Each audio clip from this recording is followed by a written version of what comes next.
Deux frères avaient hérité de la maison familiale et du champ attenant.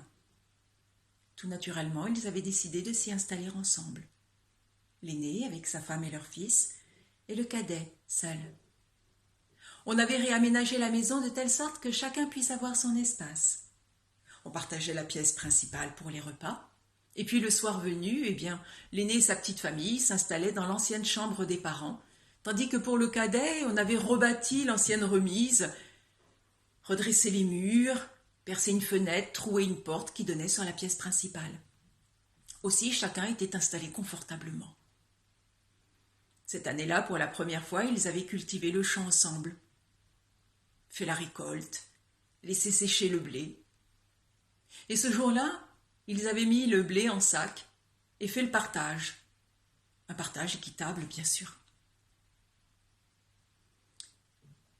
La nuit venue, le frère cadet s'est réveillé. Le partage n'est pas équitable. Mon frère a une femme, un enfant à nourrir, à entretenir. Il a besoin de plus que moi. Alors il s'est levé. Il a gravi le petit escalier qui menait au grenier. À tâtons, il a saisi 4 de ses sacs et il les a déposés sur le tas de son frère. Puis il est allé se recoucher. 1 ou 2 heures plus tard, c'est l'aîné qui s'est réveillé. Le partage n'est pas juste. Mon frère a besoin de sortir, de se divertir pour rencontrer des jeunes gens. Ça coûte de l'argent. Il a besoin de plus que moi. Alors discrètement, il s'est levé. Il a gravi le petit escalier qui menait au grenier.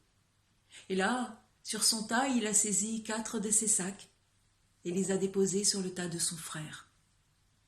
Puis il est retourné se coucher. Le lendemain, chacun a été amené, à un moment de la journée, à monter au grenier pour une chose, une autre. Et les frères ont été bien étonnés de constater que le nombre de sacs de leur tas n'avait pas changé depuis la veille. La nuit suivante, sans se croiser, ils ont recommencé. Et la nuit d'après aussi. Et la nuit qui a suivi cette nuit-là, encore. Et ça a été comme ça toutes les nuits de la semaine. Et le dimanche, à la table familiale, ils étaient bien songeurs. La femme s'en est étonnée.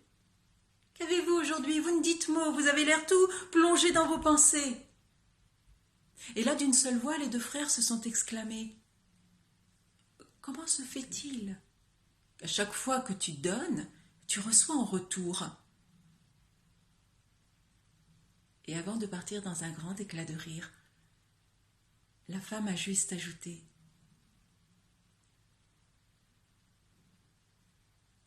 « Allez comprendre, allez savoir. »